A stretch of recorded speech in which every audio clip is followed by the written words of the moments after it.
Now you should be able to hear me. All right. Thank you, YouTube.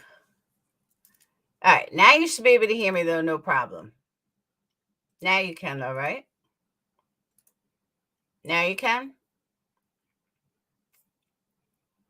Now it should be good. All right. So, all right.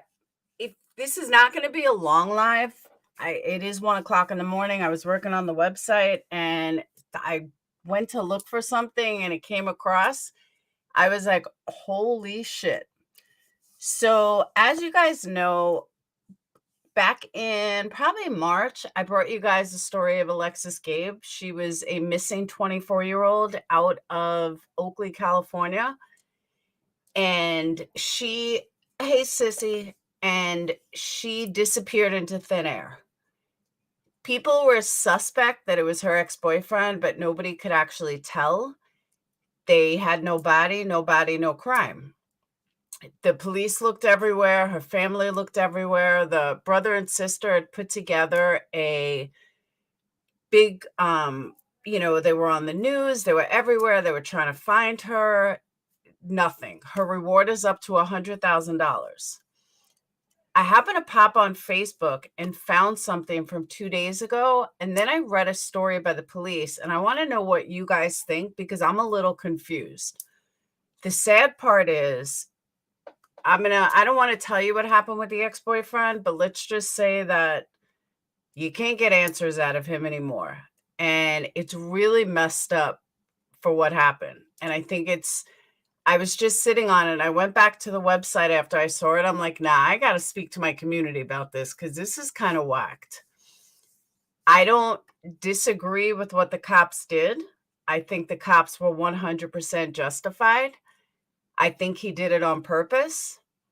So actually, I'm telling you this. I might as well just tell you. So the cop shot him. The cop shot the ex-boyfriend because he came outside with a fucking knife. Of course, the cops are going to shoot him. The cops told him he was under arrest. So he damn well knew what he was doing. And he comes charging out with a knife in his hand. Of course they're going to shoot him. So, yeah. Now, what I don't understand, I'm going to show you guys the video. What I don't understand is on one hand, they're saying that she has not been found yet. On the other hand, the cops are saying that she is. So how did they know it was a homicide if they hadn't found him, if they hadn't found her?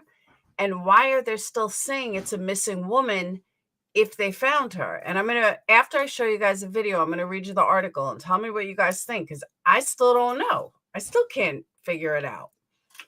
Is this the guy that charged? Yes.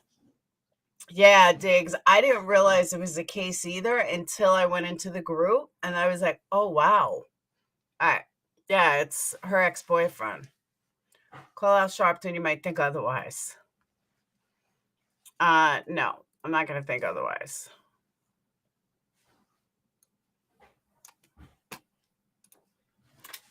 And the knife that's on my cover photo is the knife that he went charging at them at. Like, it's not like some random person and you just opened up the door. Hey, Joseph. It's not like that. Like, this wasn't about some random person opening up the door. He knew he was under arrest. They told him loud and clear, you are under arrest. You need to come outside. You need to open the door slowly, and we're going to arrest you. And they're all in SWAT gear. So you would think that he knew, hold on. Okay. So he knew what was happening. So I think he did it to him. I think he did it on purpose, personally. But I'll let you guys watch the video and tell me what you think.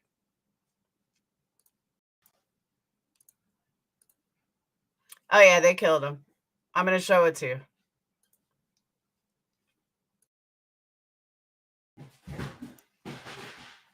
That was good.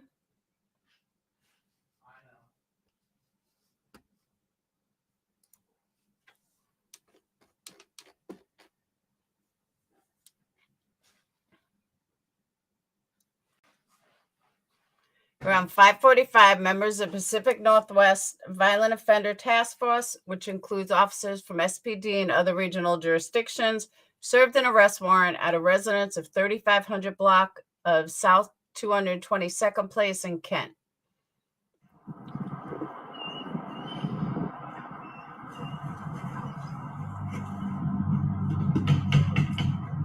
Police, door! Let's go! The door!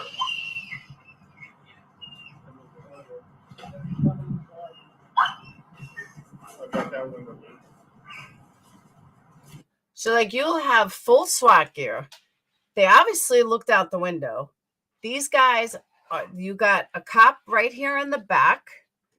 You have one hiding here. You have one in full gear at the front door. Like, this dude knew what he was doing, in my opinion. The door! Door slowly. Open the door and do it now.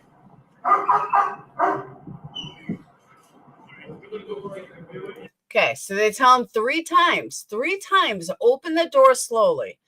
They have guns on the window. They have guns in front. There is no mistake that this guy didn't know what was going on. Like, he had to have known. Had to have. John? Coming up.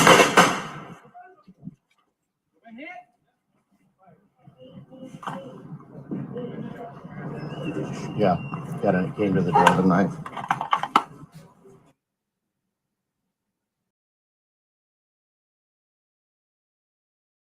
I mean, look at the way he's coming out. You damn well knew what you were doing.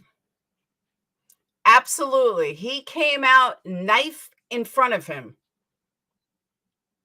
He wanted them to see he had a knife in his hand so they'd kill him. And that was the knife. You want to see it again? Look at that. Hold on. He had to have committed cop by suicide by cop.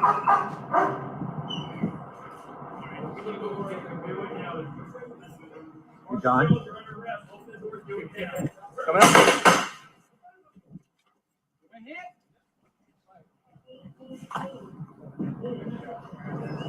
Yeah, came to the door with a knife. That's crazy to me. Of course they're going to shoot. I mean, he's like just shoving it in their face.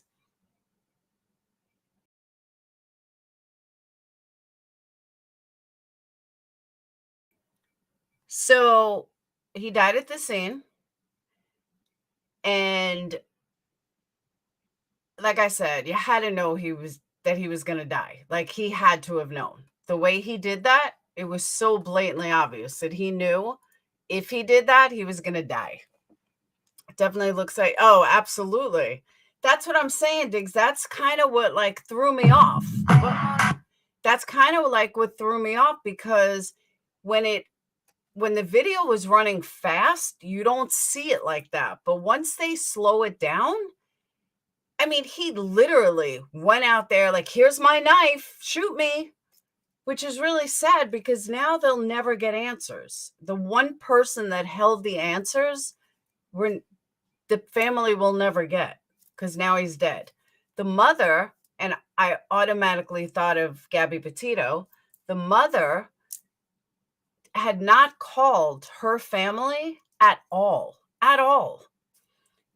Should have. I couldn't even believe it. Like, my first thought was Gabby Petito. The mother decided to call the family today, his mother, call the family today to say that she's ashamed and that she's so sorry. Well, do you know where their daughter is? Because that would be the thing that I would think that you should feel horrible about. Yeah, it did, Diggs. It went right to Brian Laundrie. And, you know, California is a big place. Nobody knows where her body is. And if the mother feels so shameful, well, in all fairness, he wasn't tried. There was no judge and jury that said he did it. It was just what the cop said. So that tells me that the mom knew what happened, because why else would she feel shameful? She should be, horrified that her son was just killed by the cops. And if I knew that my son was innocent, or if I believed my son was innocent, and I agree, Irish Gal, and I believed my son was innocent, I'm not going to tell somebody how much shame I have. Why would I have shame? I believe my son's innocent. So that tells me that the mom knew what was going on the whole time. And that's why she never called Alexis's family. So in a couple of minutes, I did some quick research on to see what else I can find. And this I found really interesting, which I don't even really understand. So that's why I'm also leaving it to you guys. Tell me what you think. Hang on.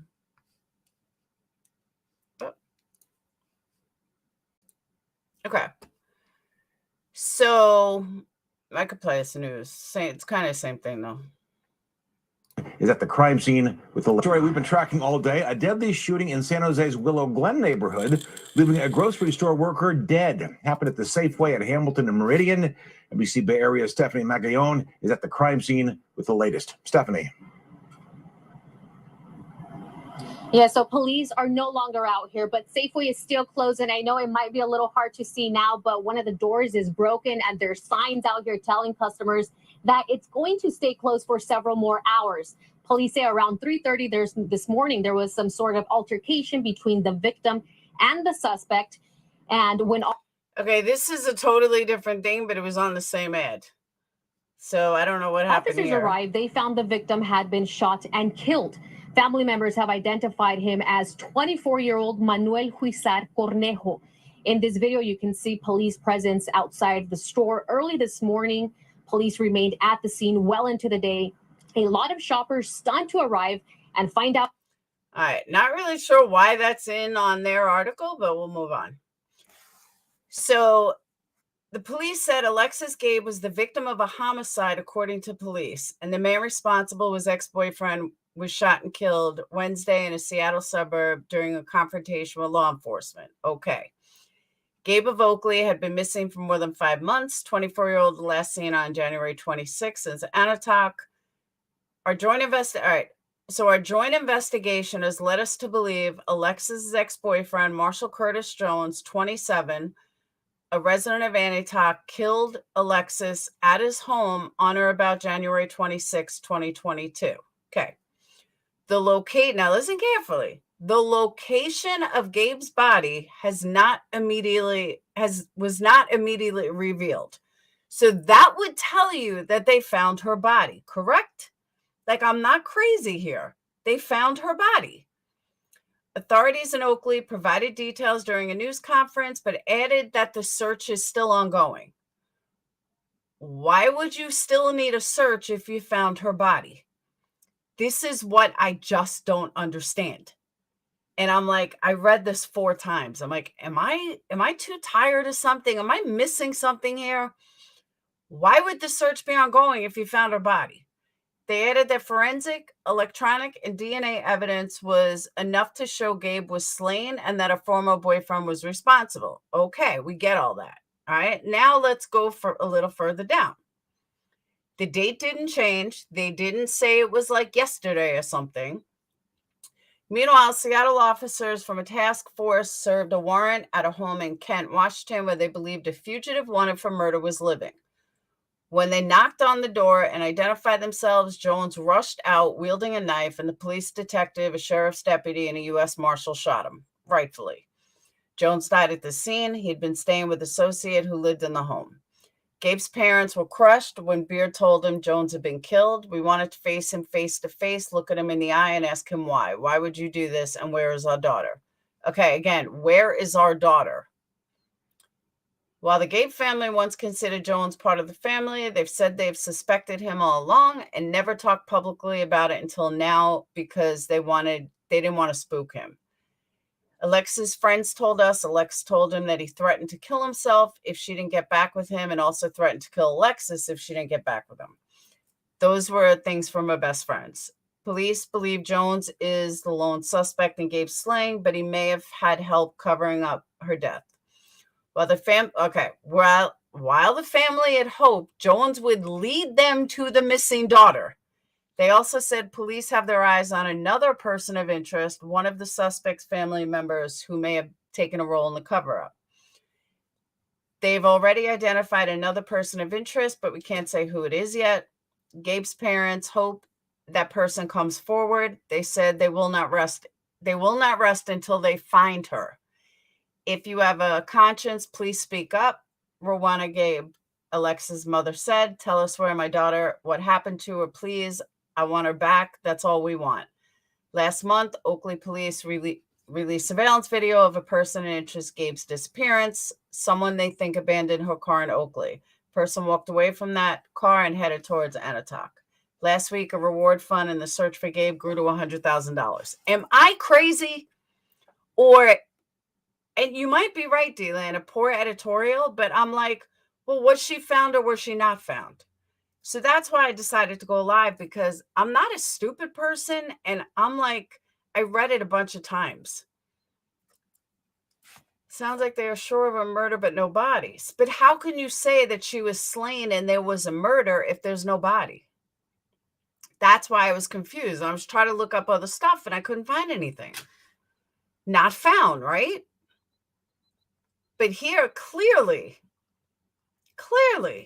the location of Gabe's body was not immediately revealed. That says they found her. It seems to be written a smidge clearer. All right. My name is Paul Beard. I am the Chief of Police for the Oakley Police Department. My last name is spelled B-E-A-R-D. I will be addressing all of you today regarding some developments in our case of the Alexis Gabe disappearance. Also addressing you will be her father, Mr. Glenn Gabe. His last name is spelled G-A-B-E. I wanted to hold this press conference to inform the community and the media about some rather large developments that have occurred in the past 24 hours. I will answer as many questions as I can at the end of this press conference. But please understand there will be some questions I may not be able to answer, because despite certain things that have happened, certain big things that have happened, this is still a very active and a very open investigation, and I will not be able to speak to certain things. And that is due to the fact that we still need to maintain the integrity of this long-standing case. The main priority of the Oakley Police Department is to provide safety and security to our residents. Another main priority is to conduct investigations of criminal acts, and that's what we believe has occurred here in Oakley over the past few months, and that's what has kept us very busy. Alexis Gabe was a Oakley resident who was last seen on January 26th in the city of Antioch. We have been involved with investigating her disappearance every day since she was reported missing. Our investigation into the disappearance of Alexis Gabe has consumed the men and the women of my department, and she has been our primary focus since this investigation was initiated. Her disappearance has been both heartbreaking and frustrating. It has taken an emotional and a physical toll. Not everyone could be Judge Grady. On all those involved in the investigation.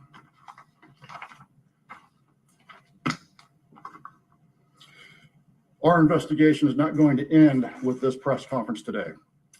We still have a lot of work to do. Our search for Alexis has been a very vigorous one. We have literally searched for her via land, sea, and air. See, he said we had, H-A-D. We will continue to do so as we get information that indicates we should do that.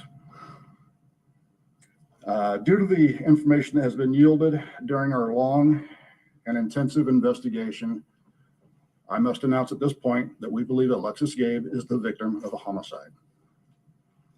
We believe that homicide occurred in the city of Antioch. The members of the Antioch Police Department partnered with the Oakley Police Department, in particular, Oakley Police Department Police Detective Tyler Horn. That partnership occurred at the very initial stages of her disappearance. Our two departments have walked through each step of this investigation together, and we will remain in alliance with one another until there is positive resolution to this case. She was 24, he was 27. Part of what has led us to believe Alexis is the victim of a homicide is the examination of a large amount of digital and forensic evidence that has been recovered over the course of several search warrants and over several acts of labor done by both departments. In conjunction with that there's the fact that there are no signs of life anywhere for Alexis. Some examples of the digital and forensic evidence I mentioned are as follows. Early on in this investigation, the Polly Klaas Foundation came to Oakley several times. I think it was 3 times they came to town. During one of those searches, a cell phone case was found in Antioch near Bent Tree Lane, where our suspect resides. That cell phone case was positively identified as that of Alexis's personal cell phone case.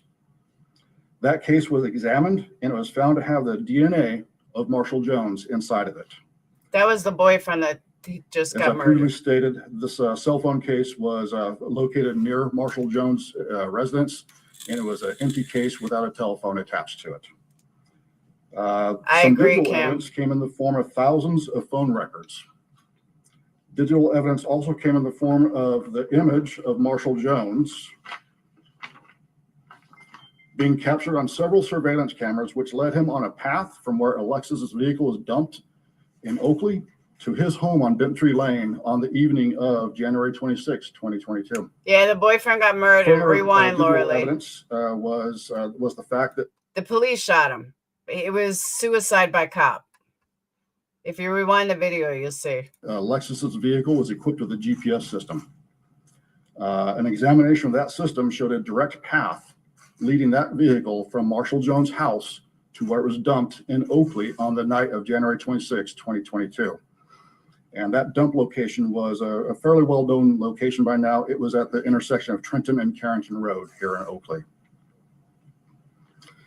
Our joint investigation has led us to believe Alexis's ex-boyfriend, a man full name of Marshall Curtis Jones, a 27-year-old male and a resident of Antioch, killed Alexis at his home on or about January 26, 2022.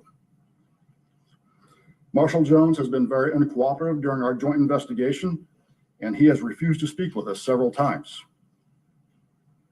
This has done nothing but prolong our investigation.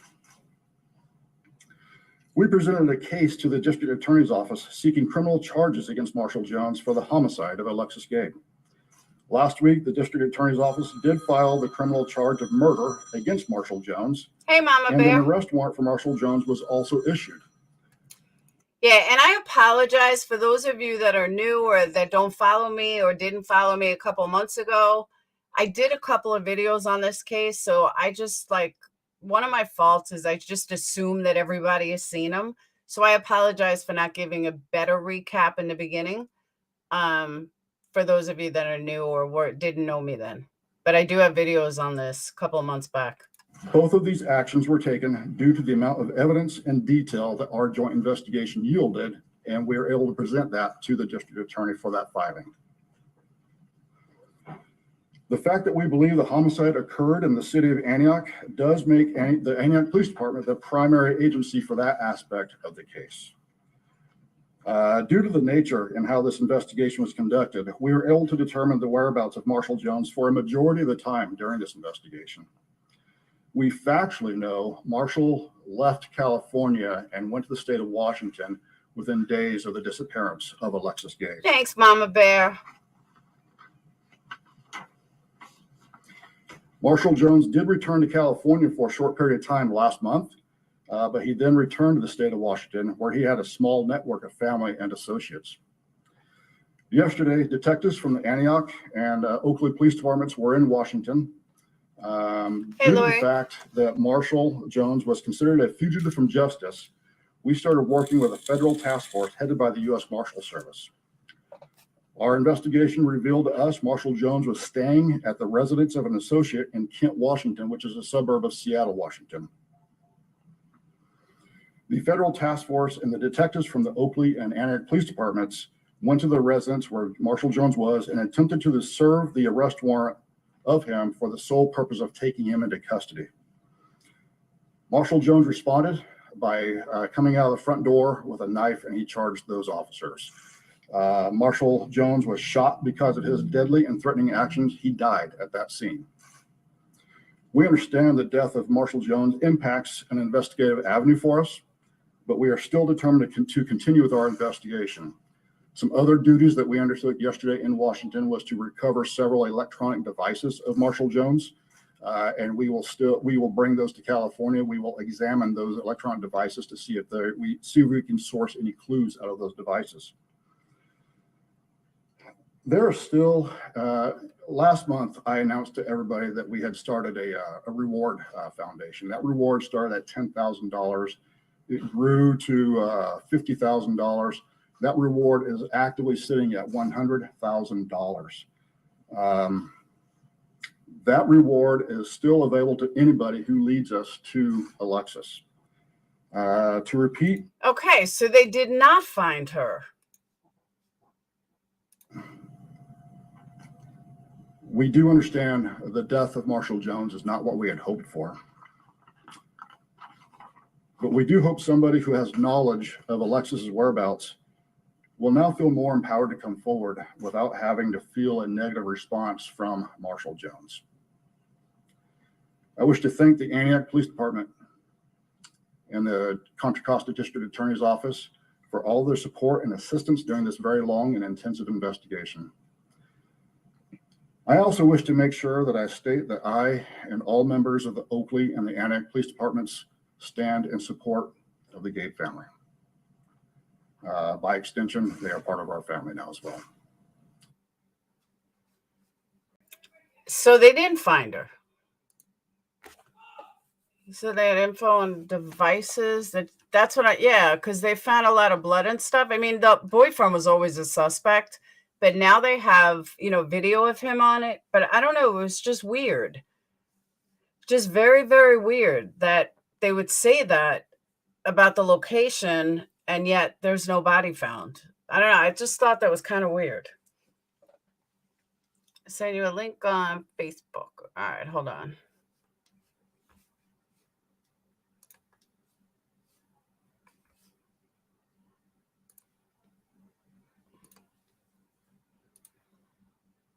I was even watching 90 Day Fiancé.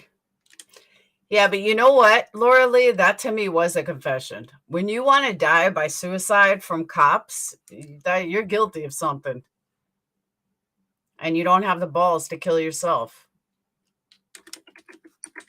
That's what it says to me. So, D-Lan, I'm going to address your comment in a second.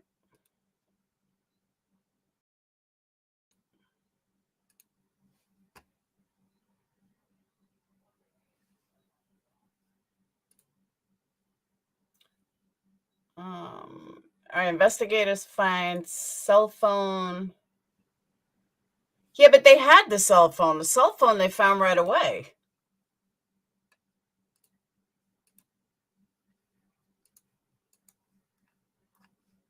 How can I close it?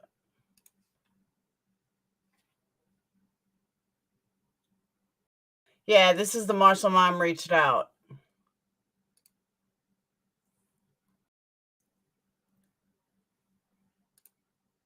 Tonight, we are hearing from the parents of Alexis Gabe, the Oakley woman who's been missing since January. Her ex-boyfriend was about to be arrested for her murder, but was killed by police during the encounter earlier this week. ABC 7 News anchor Karina Nova is in the newsroom with details on the conversation between two families that are very much hurting, Karina. Well, that's right. And today we're hearing more from Alexis Gabe's parents, who shared the conversation they had with the suspect's family. That suspect was Alexis's ex-boyfriend.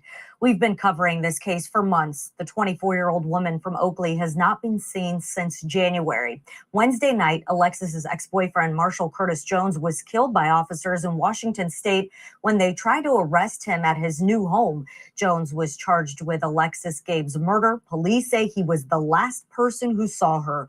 Among the evidence, Oakley police discovered a cell phone case found near where Jones used to live in Antioch. The phone case belonged to Alexis, and according to police, had Jones' DNA on it. Now her parents tell ABC 7 they spoke to Jones' mother, who reached out for the first time. Day one, we have not heard anything from them until this morning. Marshall's mom reached out to us, and she said she was very shameful that she just now reached out to us, and she was apologizing. And it was very emotional between her and my wife. It was a very emotional conversation. Police have not yet located Alexis's body. Her family says they are not giving up until she is found. Alexis's parents say they are grateful for the work Oakley police have done for the last 4 months to gather evidence and help solve this case. They also believe Jones had help, as do police. A $100,000 reward is available for anyone with information that could lead Oakley police to Alexis's body. See, their thing is anyone could lead to her body. Doesn't say it has to lead to her body. It says could lead to the body. It is very sad. Very interesting though. Like, I don't know. It used to be no body, no crime. You can't charge someone with murder if you don't have a body. You know, why aren't they charging the Wells? Why aren't they charging all these other people? You know what I'm saying? Like, there's so many people that don't get charged because there's no body. And then they have other cases where you have it like her and they're going to arrest her. Like I always said, put them under arrest and see what happens. But I guess it's not going to work in all cases.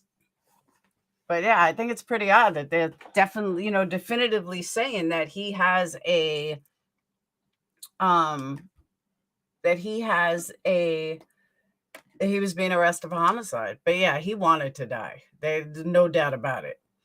Because if you're going to come charging at the police, you don't do it with a knife like that. You do it with like a fucking machete. You know what I'm saying? So he grabbed a kitchen knife, like a steak knife, and went outside. Yeah, they believe he had help. That's what I say. I'm loyal, but I'm not that loyal. Unless it was my kids. I would help my kids cover up a crime. Unless they killed each other, then I would. So, like I said, I just want to bring that to you guys because I was kind of like, whoa.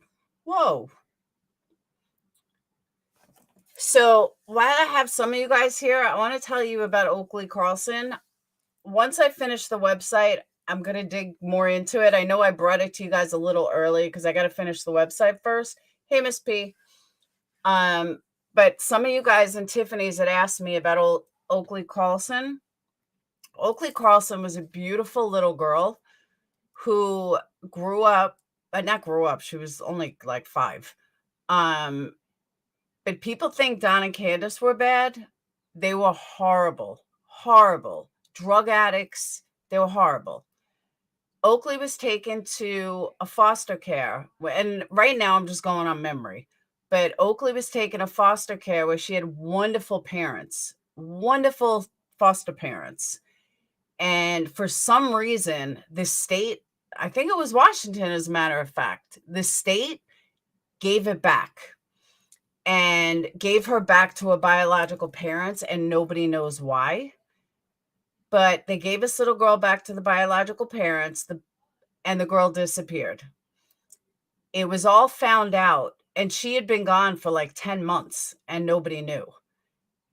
One of the neighbors or the daughter's school friends had said to the mom, oh, Oakley doesn't live with us anymore. And nobody knew where she was. And that alerted her to call the police. The parents who are in jail right now on unrelated charges are not saying what happened to her. They refuse to tell anybody what happened to her. And it goes back to no body, no crime. So it is a beautiful tragedy. I agree. So her reward fund is like $2,000, and it's not getting a lot of coverage nationwide. It's getting coverage locally because of the foster parents are doing everything they can.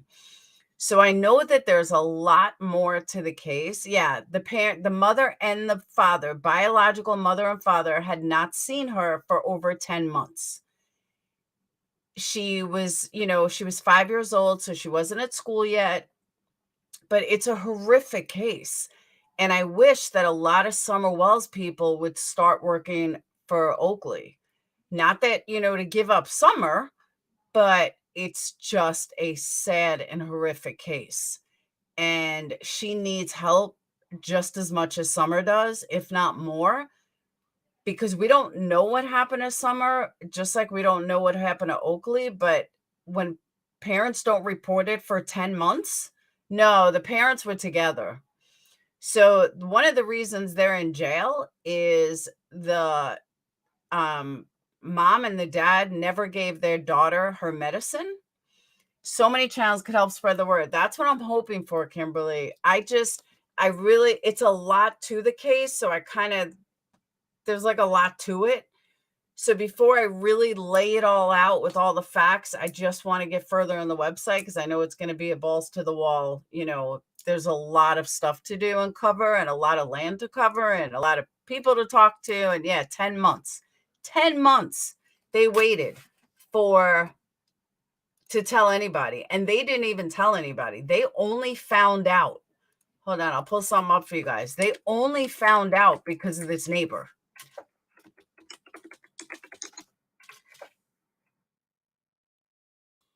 All right. So a reward increased 3 weeks ago. Reward increased to 20,000. That's better than 2,000. She's been missing for more than a year. Let's see what Fox has. All right. I'll play this for you guys.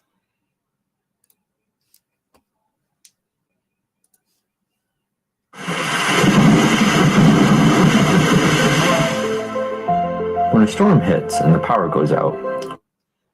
I fucking hate commercials. Ever since my computer got messed up, now I get advertisements all the time, which I never got them before. It is way too low of a reward. I'm surprised. It was like 2,000. Hey, Nanya.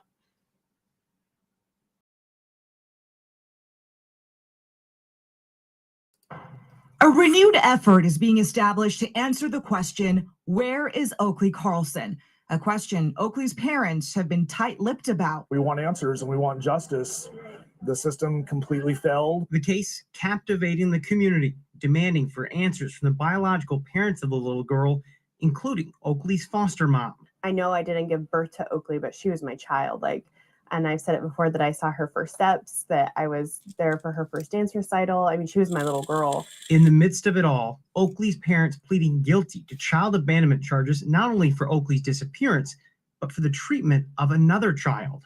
I deeply regret my failings as a father. Do the right thing and tell us where Oakley is. That's what everybody wants. But the reward for information that brings Oakley home has now climbed to $20,000. Foster Teen's Jennifer Dowling talked to her former foster mom about what the increase in reward money means to that community. Posters like this line the streets of Elma calling for justice for Oakley. People here, along with her foster mom, are hoping the increased reward encourages someone to come forward with new information.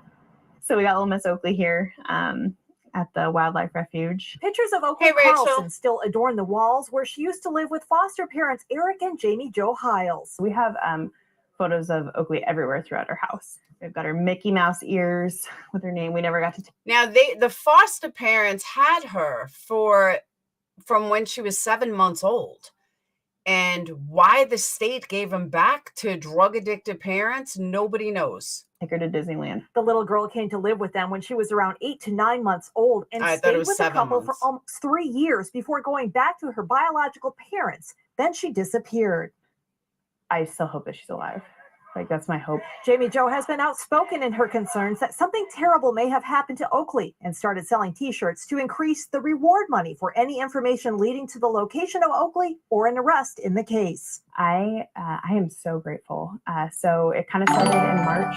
It's all been grassroots. It's private. I've been working with a really great advocacy group called Light the Way. Jamie Jo has always believed that Oakley's 11 biological months. parents haven't been forthcoming with information about their daughter. Investigators have said the last confirmed sighting of Oakley was in February 2021, but she wasn't reported missing until months later in December 2021 after fire damaged the family's home. And it wasn't until I think 2 or 3 weeks later that Oakley was discovered missing.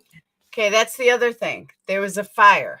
And there was a fire. I still think she may have, there's some kind of cover up in this. There's some kind of cover up in the fire.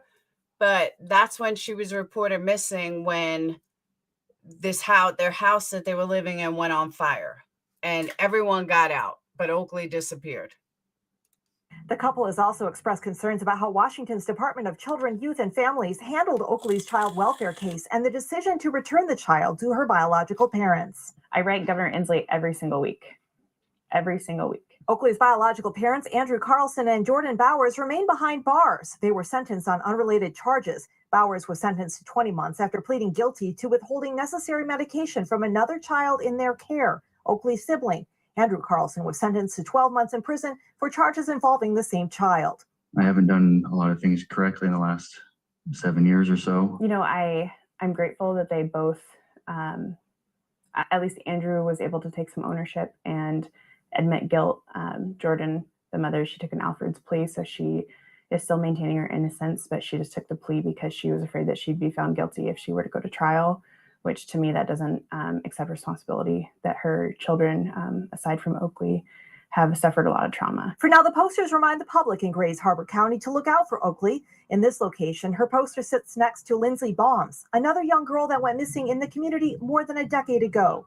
Jamie Jo hopes the $20,000 in reward money leads to answers in Oakley's case so it doesn't go cold. Your binoculars. See? Money does talk. If people do know something, I'm really hopeful that if they know something but they've been afraid to do something or tell somebody about it, that you know, it's worth talking to somebody about. In Grays Harbor County, Jennifer Delwing, Fox 13 News. I'm gonna try, Joseph. I heard that she does like to talk, so I'm definitely gonna try. Like I said before,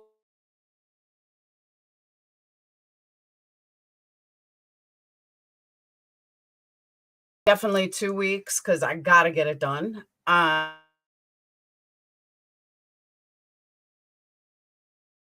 For those of you that didn't watch the live that I did briefly touching on this as well, Molly started this case back in March, I think. And I believe that she just let it go because probably there wasn't money in it or anything. So, oh yeah, Joseph. So yeah, if anybody wants to start into this, not a problem. I can give you guys, hold on. I give you a great place to start. This is how I found it.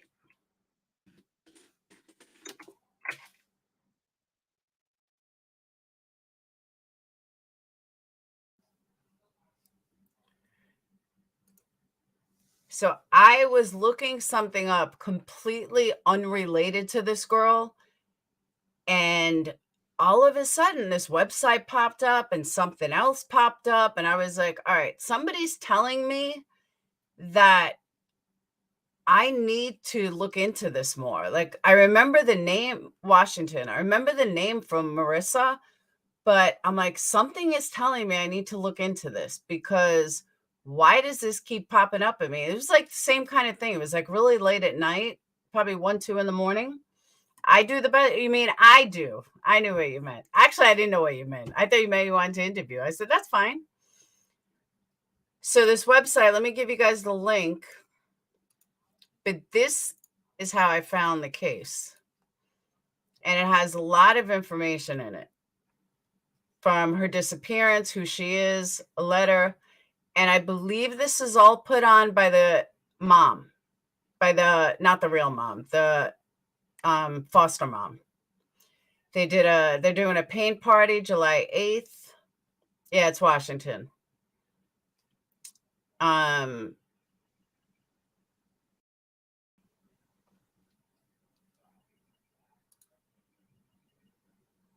And this gives you the whole story.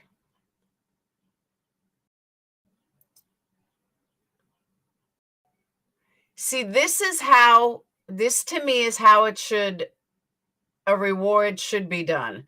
In lieu of the reward not being claimed or extended, the funds would then be used at the discretion of Jamie Jo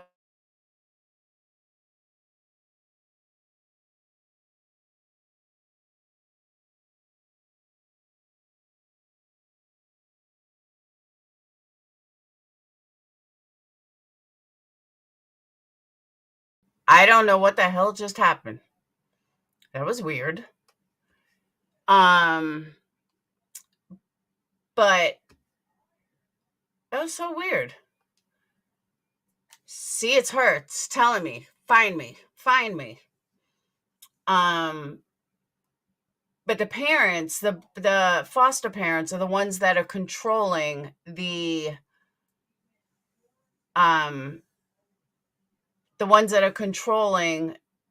reward fund, which is how it should be.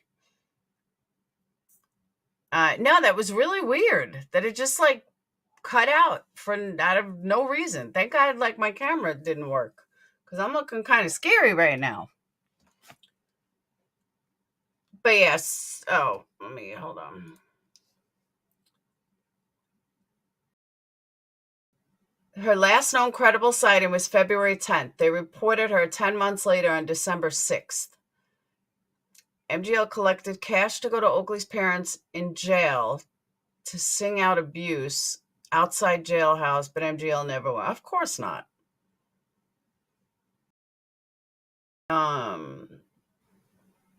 But she took money for it.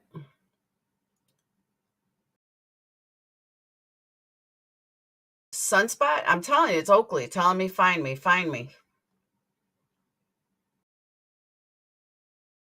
This is a good piece, too.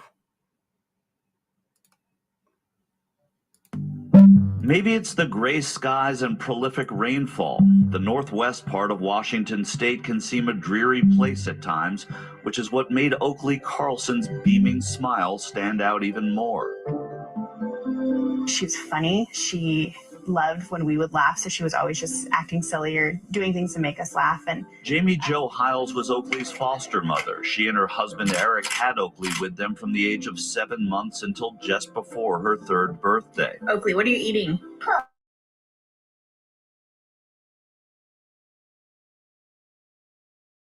Fuck. That's so weird. That's so fucking weird. A normal, happy home. It was just such a good bond. I feel like we were just such a good family. Like, we felt like a nuclear family. Then that bond was horribly broken when the state ordered that Oakley be reunified with her birth parents in 2019. But now, over 2 years later, Oakley is missing, not seen since February of last year. Her biological parents are behind bars in a Montesano, Washington jail. Abandonment of a dependent child, reckless endangerment with drugs. The reckless endangerment charge is over withholding necessary medication meant. That, sissy, is the million-dollar question that nobody seems to know. Why would the state of Washington give them her back? She was very happy and thriving in her home, in her foster home. Why the hell would they give her back? Nobody knows. $1 million question. For one of their other children. Sheriff's Deputy Kevin Schrader is part of a team of investigators looking for Oakley and looking into what may have happened to her. You know, we were first aware of it in December 2021 when a family friend contacted us, and they were concerned about, they'd been to the location several times and had not seen Oakley, but have seen the other siblings that were there. This was after a November 2021 house fire at the home where Oakley lived with her. Oh, you know what? I just realized why I have all these ads, because I didn't hit when I wiped out my computer, it didn't bring back my ad blocker. That's why I keep seeing ads. Biological parents Jordan Bowers and Andrew Carlson and her 3 siblings in Oakville, Washington. It was then that Oakville school principal Jessica Swift noticed something was amiss. Jordan had let us know that there was a fire, and so I had gone out to check on them and offer support and drop off supplies from the school right after their fire. And I saw all the other kids running around and playing, and I didn't see Oakley. And I thought it was... Yes, that's all in my report coming up. But yeah, the father is an ex-sheriff, which makes his case even fucking crazier. a little odd, and I asked where she was, and they told me that she was in her room in timeout. Then a few weeks later, another visit and no sign of the little girl. It was only when one of Oakley's siblings, a friend of Swift's daughter, was at the Swifts' house. On a play date with my daughter, with Oakley's sister, I asked questions about Oakley. It came out over the course of those questions that Oakley wasn't living with them anymore.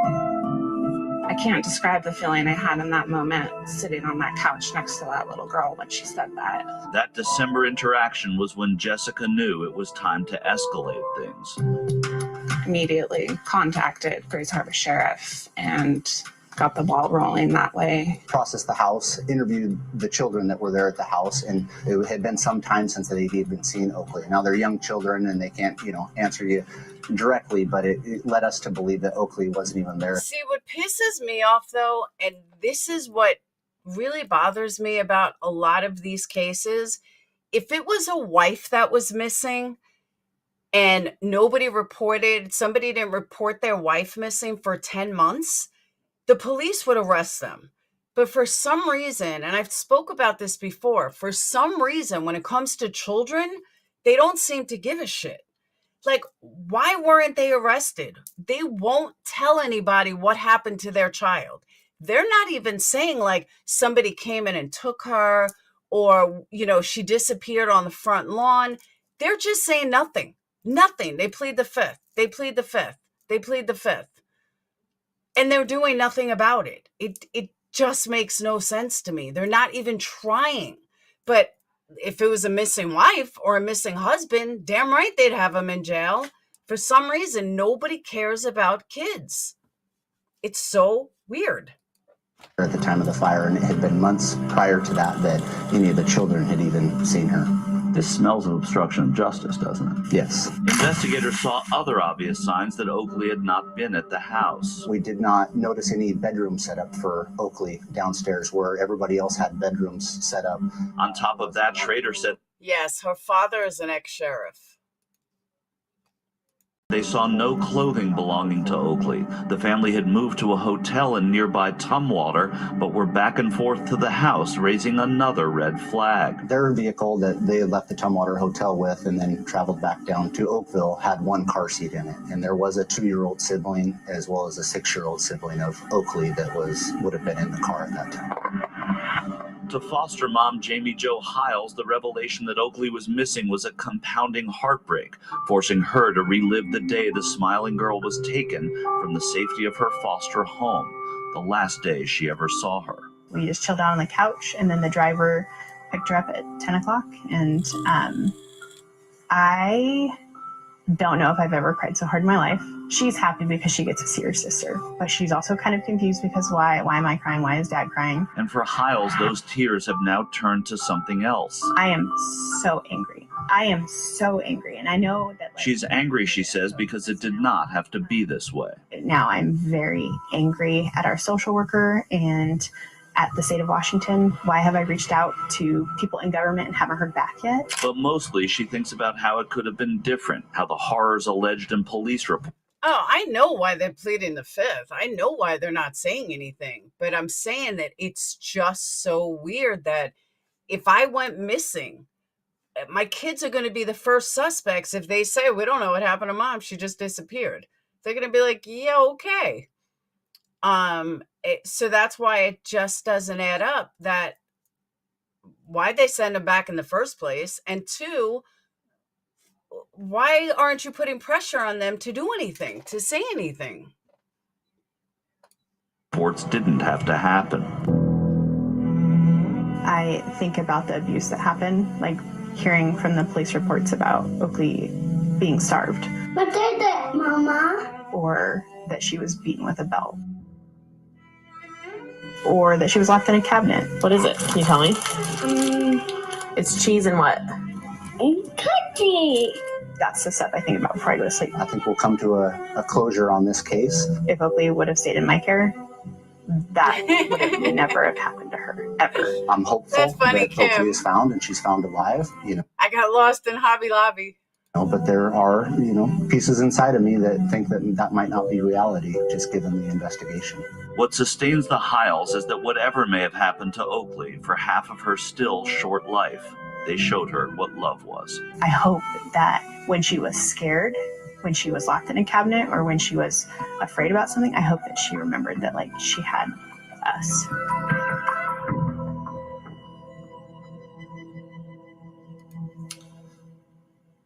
Marnie, this story obviously is just so sad. I reached out to the lawyers for the biological parents of Oakley Carlson, Andrew Carlson and Jordan Bowers. Their lawyers said that they didn't want to speak, and we reached out to the Department of Children, Family, or Youth and Family here in Washington, and they're not able to speak. They're not able to even say to us that a child is in a foster home. And let me tell you something about that foster home. The concept of love is one of those things that's really difficult to describe, Marnie. But when I was in that home in Elma, Washington yesterday, the home that Oakley was able to call home for those 2.5 years, you did feel love. I mean, it was in the air, and that is what makes this so tragic, is that she was really taken from that place and put into a place, and we don't know what has happened to her. Marnie. And you could see that love on her face in those home videos of her talking and laughing and smiling. Michael, there's so much that is troubling about this and heartbreaking about Oakley's disappearance. I think one of the things that stands out is it was 10 months since Oakley was last seen, but we only learned about her disappearance 2 months ago. The big question is, how does something like that happen? How does she go undetected for so long? Exactly, right? A 5-year-old. How do you not know that a 5-year-old, or at that time 4-year-old, is not even seen for such a long period of time? Well, for one thing, Oakley was not enrolled in the Oakville school where all of these kids and these teachers are. One of the principals that we spoke to, a principal there at the Oakville school, she wasn't enrolled there. You don't even have to be in the state of Washington. You're not mandated to be enrolled in school until you're 8 years old. So her absence from school wasn't something that would have been recorded. Again, though, there were grandparents who hadn't seen her, and there should have been, the families are saying, there should have been some oversight during that period if she was put in reunified with her family, and they knew that there were problems with that family. She should have been monitored more closely. That's what Jamie Jo Hiles is trying to do now, is to make sure that this monitoring happens in a more concentrated way and certainly in a more effective way. Wow. And people didn't know that gap of time she was missing, but they sure know now, not just in that area and across the state of Washington, but across the country. Michael, this has generated so much interest. A moment ago, I said at home, we have received multiple requests over the last couple of months to cover this case in our missing series. People out. And that's the sad part. They did have multiple requests, and the case was big for like 5 minutes. And then everybody seemed to have failed it. And I wasn't really following it then. I prefer like husband kills wife over missing kids. But like I said, something about this just came at me last week. And I was like, oh my God, I got to cover this. I just have to cover this. Out there care about this little girl.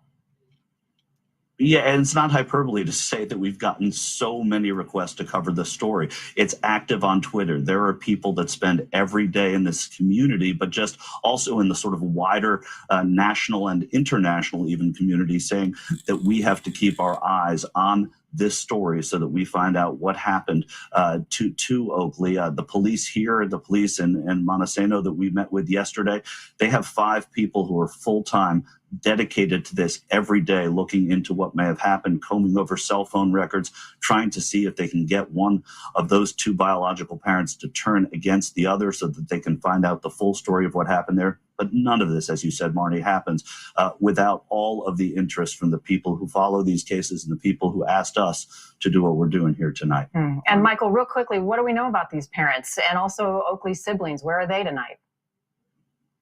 The siblings are in foster homes and the parents are in jail. Yeah, looking at their age, you don't get acne like that as an adult. That definitely looks like meth scabs. They're in jail on an interesting charge. They're going to be in front of a judge in April 19th. They go before the court, but they're in jail on reckless endangerment because they did not give prescribed medicine to one of their other children. It was a way to get them arrested. First, there was a manslaughter charge that was dropped. They're not in jail for anything having to do with Oakley, but they're in jail so that they can find out what did happen to Oakley. Well, it's possible she is out there and someone will recognize her. Michael Schur, we appreciate your reporting on this. And if you at home have any information on the whereabouts of Oakley Carlson, call the Grays Harbor County Sheriff. We have put that number on. How sad is that? Now you guys see why I've been into this case? Yeah, it's definitely, those are meth scabs. But it's heartbreaking. And I'm like, everybody has been so focused on Summer Wells, but there are cases out there that are 10 times worse and that are just as insane and have worse parents than Don and Candace. These parents make Don and Candace don't look so bad. So that's why I was told, I said it in Tiffany's, I'm hoping I can get enough people to really look into this case because, this is not the first kid this has happened to at DCF, and it certainly won't be the last. And I just think it's horrible. The parents won't say where she is. They won't say anything. The other kid just wasn't getting prescribed meds. How do they know that, though? Did they ask her? There are too many. I agree with that. But again, I happened to be up late one night, and there it was. And she just kept coming back at me. I was like, you know what? As soon as I finish the website, I'm all over this case. Exactly. These cases need more attention. I mean, because who's to say that how many times is DHS going to screw up? In every state. It's not even, one particular state. They screw up in like every state. Oh, is that that's what I figured, Jax. I had a feeling it was Adderall. Maybe they didn't. No, I think they were probably taking them. Exactly. They won't say anything because they don't want to have a murder charge. But, how sad that nobody noticed for 10 months. And if worst case scenario, why didn't you just give them back to the foster parents if you didn't want her? Why kill her? Why would you kill this little girl? She had loving parents. Hey, Debbie, she had loving parents that would have given her a great life. Why kill her? It's crazy. And if something happened where she died unexpectedly, well, what'd you do with her body? That's a good point, Jax. You're probably right. Maybe that's it. Maybe she got a hold of some meth and she ate it and she died that way. That's possible.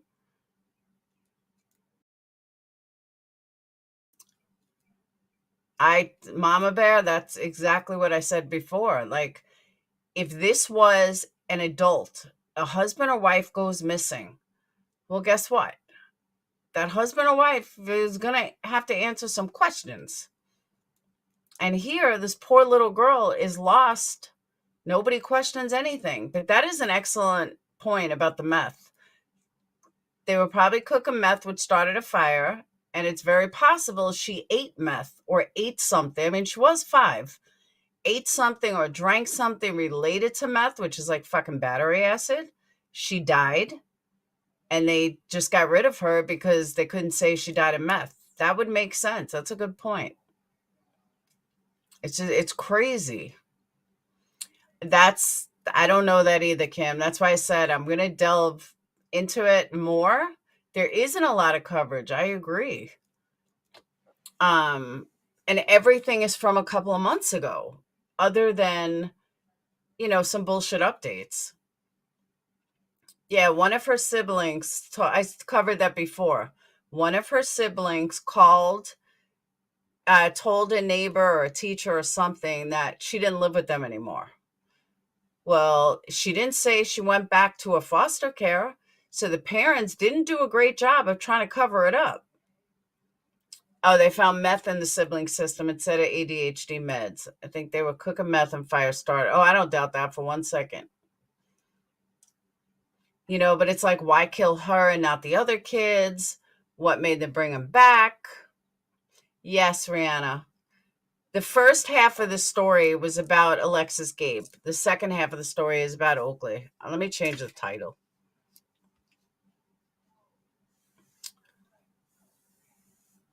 Yeah, I have not heard much on this case. And I do follow a lot of true crime. I have not heard much.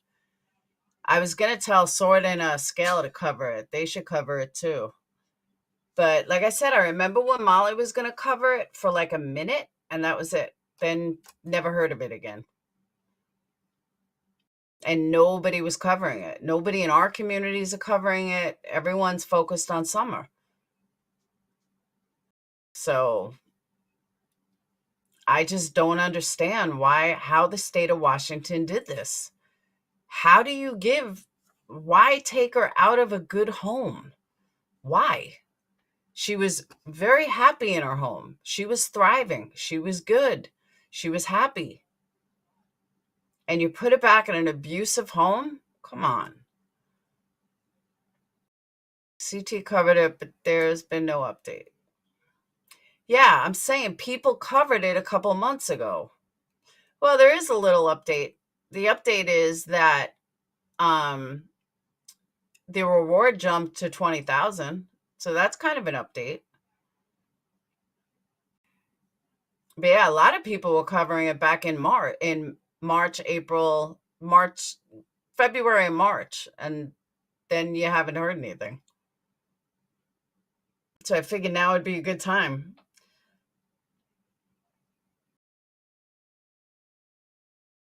And see what happens. Like I said, I'm going to delve into it more over the next couple of weeks. I just got to get this website done. I mean, I'm paying for both, and I just got to get it done. I'm spending so many painstakingly hours, like 12 to 15 hours a day, trying to get it all done. It's a lot of work and a big, big website. So, but on that note, it's after 2. I wasn't even going to go live this long, and I wasn't going to cover Oakley tonight, but we did. So I will see you guys tomorrow. Have a wonderful, wonderful, wonderful day. And like I said, once I have a little more time, in about 2 weeks, I'm going to delve into this. If anybody wants to delve into this more, be my guest. And that's it. So I will talk to you guys later. Have a wonderful day. See, Jax, that's what I was thinking too, that they would get it back for benefits some. I don't understand the mentality. It's okay if you want to kill a child. It's okay if you want to do all these things, but instead of killing a child, just give her to somebody. Give her to somebody that wants her. Give her to somebody that, she can thrive in. If you don't want to be a mom, there's a million people out there that do want to be a mom. So it's okay if you have these thoughts, but it's not okay to make your child disappear. The child, it's not her fault, it's fucking crazy. And that's what I'm saying, Mama Bear. If it was an accident, that's fine. Most people call the hospital or call 911, but to think that where are the grandparents? Where are the regular parents? Where is everybody? Like nobody knew this child was missing for 10 months. There's no relatives, cousins, grandparents, nothing. It's so weird to me. So that's why I'm hoping the foster mom can fill me in more, because I mean, everybody, even us living here where we don't have family around, I have friends. So if one of my kids wasn't seen or heard for a while, people get suspicious, like, well, I used to see all the kids outside. Now we don't see it for 10 months. Somebody had to know something. So that's why, and meth heads talk. They don't keep secrets. They talk, they blab. Even a drug dealer never saw him. Like, just something's not right. I would take a child in too. If someone leaves a child on my stoop, they say call the police. Nah, I just raise them. I just raise them as my own. Someone left child on my doorstep, why would I call the police? Then they can end up in foster home and get murdered, Hell no. I'll keep him. I'll name him. So, all right. I will see you guys tomorrow, though. I got to get to bed. Good night. And that's it. I'll talk to you guys later. Peace.